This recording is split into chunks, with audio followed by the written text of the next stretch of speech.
When I pushed open the front door, Lily was slicing tomatoes. "Mark's back," she said, without looking up. I hung my coat on the rack.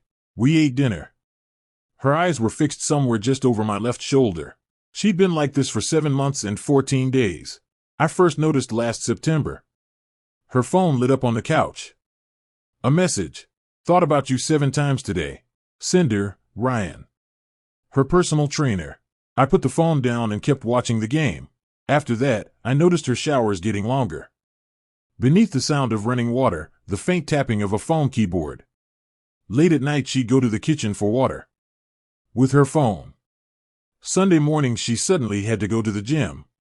Wearing the new sports bra she'd bought. I didn't say a word. Tuesday afternoon she got a call. I was in the study answering emails when I heard her in the living room. A short conversation. "Got it. Okay, thank you." Call duration, 23 seconds. When she walked into the study, she was still holding her phone. Her knuckles were white. "I got laid off," Lily said.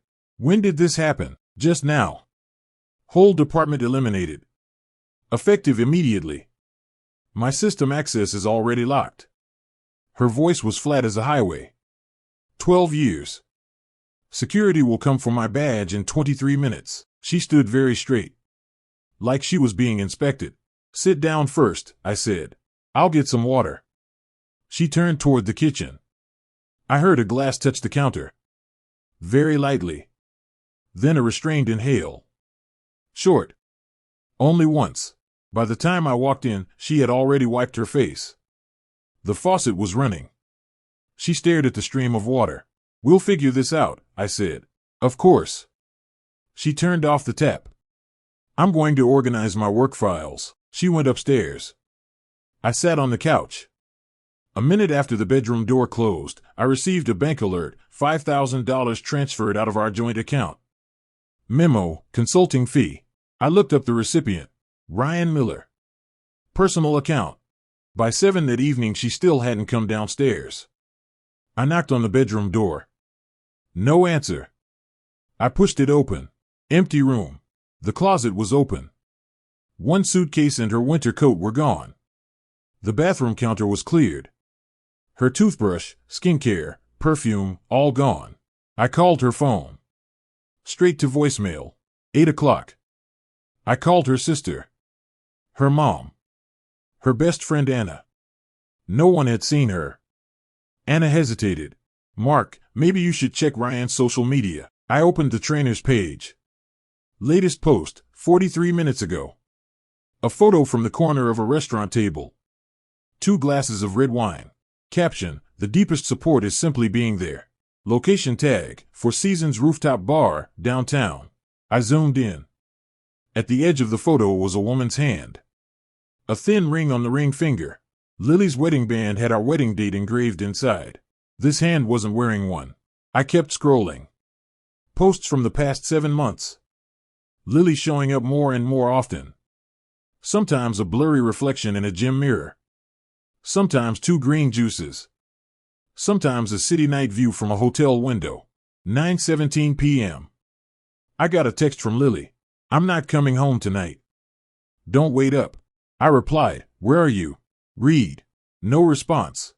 At 2 a.m., I heard a key in the door. Lily walked into the living room. Beige sweater I'd never seen before. Black pants. Hair loose. Eyes a little swollen, but her breathing steady. She smelled like hotel soap and cheap red wine. She saw me on the couch. Paused half a second. Kept walking toward the stairs. "Where were you?" I asked. My voice sounded very clear in the middle of the night. Her back was to me.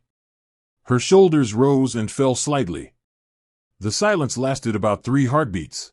Then she said, "He stayed with me." The moment the words left her mouth, she froze. As if she'd been flash frozen by her own sentence. One hand still on the banister. Knuckles tight. I looked at the center of her back, at the line of her spine faintly visible through the sweater. She was trembling. Very slightly. "Lily," I said. She didn't turn around. "For 12 years, I said, the day you got rejected from med school, I sat with you by the river until sunrise. When your father died, I held your hand while you signed every document. The first time you missed a promotion, I listened to you cry for 3 hours. I paused. But today you lost your job. And the person you needed wasn't me. She turned around. Tear tracks on her face. But her eyes were dry. Mark, no need to explain. I stood up.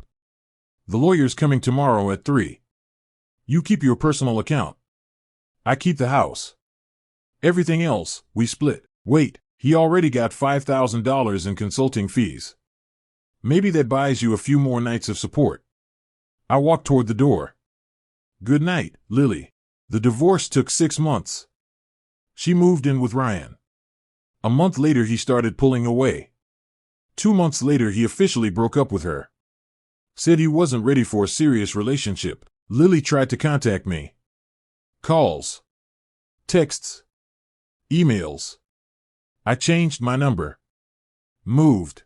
Mutual friends said she wasn't doing well. Unemployed and dumped. Her sister said Lily finally understood, just too late. Understood what? That the deadliest part of cheating isn't the sex. It's whose car you climb into on the night you fall apart. Whose shirt your tears soak through. Whose account you deposit your last sense of safety into. And in the account of the husband, there's nothing left but scattered memories and an expired passbook. Last week I ran into Anna at the grocery store. She told me Lily is freelancing now. Unstable income. Small apartment. Alone. She asked me to tell you something, Anna said. No need. She said she finally understands. Not betrayal, dependence. Anna paused. She said the first person you want to reach when you're breaking down, that's the real center of your heart. She got it wrong for 7 years. I pushed my cart forward. Past the frozen foods. Past the laundry detergent. Past the wine display. At checkout, the cashier asked if I needed a bag. Yes. 1. I carried it out to the parking lot. The evening sky was gray-blue. The wind had a bite to it. I put the bag in the trunk and sat in the driver's seat. Before starting the engine, I glanced at the passenger seat. Empty. I turned on the heat, shifted into gear, and drove out of the lot. In the rearview mirror, the supermarket lights glowed bright, growing smaller and smaller, until they disappeared around the bend.